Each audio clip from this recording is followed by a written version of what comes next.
আল্লাহ পাক রব্বুল আলামিন সেটাই বলেন, মৃত্যু থেকে যারা পালানোর চেষ্টা করতে চাও, মৃত্যু থেকে পালানোর কোনো সুযোগ নাই। সূরা নিসার ৭৮ নম্বর আয়াতের ভিতরে আল্লাহ পাক বলেন, আইনামা তাকুনু ইউদরিকুমুল মাউত ওয়ালাউ কুনতুম ফি বুরুজিম মুশাইয়াদা। আল্লাহ বলেন, তোমরা যেখানেই থাকো না কেন, মৃত্যু তোমাদেরকে একদিন না একদিন পাকড়াও করবেই। বলেন আল্লাহু আকবার। মৃত্যু পাকড়াও করবে, এই বিশ্বাস আসেনি? মৃত্যু আমাদেরকে একদিন থাবা দেবে, এই বিশ্বাস আসেনি? মালাকুল মাউত, আমি আপনি যেখানেই থাকি না কেন, যদি সুদূর আপনার সমুদ্রের তলদেশেও যাই না কেন, সেখানেও আমাদেরকে মালাকুল মাউত তার থাবা অবশ্যই অবশ্যই আমাদেরকে দিবে কি দিবে না? অবশ্যই অবশ্যই দিবে। সুতরাং এই মালাকুল মাউত থেকে পালানোর কোনো সুযোগ নাই।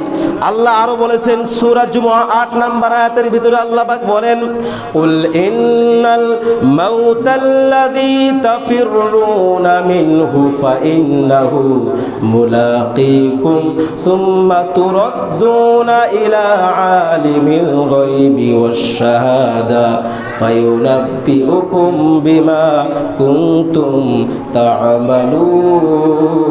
তা'মালুন। আল্লাহু আকবার।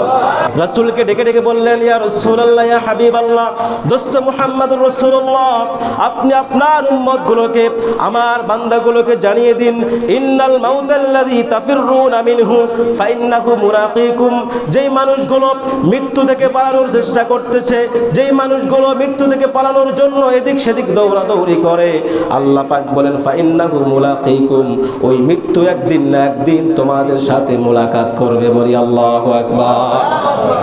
মৃত্যু আমাদের মোলাকাত করবেই, এ থেকে পালানোর কোনো সুযোগ নাই। সুতরাং মৃত্যু যেহেতু আমাদের অবতারিত, আমরা আল্লাহর কাজ করতে চাই কি চাই না? জোরে বলেন, দরকার আছে না নাই? অবশ্যই অবশ্যই আছে।